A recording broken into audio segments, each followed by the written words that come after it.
My name is Clara Hawthorne, and I am 25 years old. I live in Maplewood Heights, a quiet town where everyone knows each other. On the outside, my life seems ordinary, but it has been anything but that. Growing up with an abusive sister is a reality that no one should have to face. My sister is 3 years older than me, and she had a knack for turning every moment of my life into a nightmare. Her name is Tara, and she had a darkness about her that I could never quite understand. Tara took out all her anger and rage on me because our father had abandoned us. The pain of his absence seemed to turn into a monster within her, one that would lash out at me for no reason at all. The abuse was physical, emotional, and verbal. It reached a point where I learned to keep my head down and avoid her whenever possible. I felt like a ghost in my own home, invisible and terrified. I always carried a sense of guilt, as if I was the cause of her unhappiness, but deep down, I knew that it was not my fault. Things escalated as time went on. Tara would even lash out at our family dog, who was my only source of comfort. I remember one day she yanked him away from me, her eyes blazing with fury, simply because she could not stand to see any hint of happiness on my face. It was during those moments when I realized that I needed to find a way to fight back, to reclaim some sense of power over my life. At the time, the only weapon I had was my words. I learned to use my voice as a shield, allowing myself to speak up when she would verbally attack me. However, the more I pushed back, the angrier she would get. I knew that if I tried to physically fight her, it would only lead to worse consequences. But as I observed her patterns, I began to notice that she was emotionally volatile. I realized I could use that to my advantage. When I was 12 years old, there was a week when Tara's rage hit an all-time high. Each day she would unleash her fury on me, whether it was screaming insults or pushing me around. I felt like I was at the bottom of a deep, dark well with no escape. Then I learned that she had a country concert planned with her friends that weekend. The thought of her being away from home for a night filled me with glee, and a plan began to form in my mind. I wanted to give her a taste of her own medicine, to let her feel a fraction of the terror she had inflicted on me. That week, every time she would explode in anger, I would react by pretending to cry and run off to my room. Tara always felt victorious when I cried, believing it gave her the upper hand, and that would lead her to head downstairs to watch television, leaving me with the chance to carry out my plan.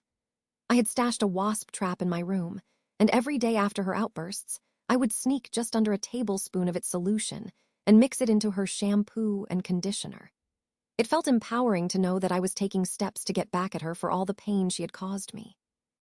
But the real opportunity came on that fateful Friday. Tara had finally pushed me too far. After attempting to shove me down the stairs and threatening to stab me, I lost all sense of restraint. In a wave of fury, I decided to make my revenge more potent. I pulled out a small plastic bottle and poured in urine that I had collected and left in the sun to make it as repulsive as possible. The thought of her using that shampoo, lathering her hair with my concoction, filled me with a thrill that I had never experienced before.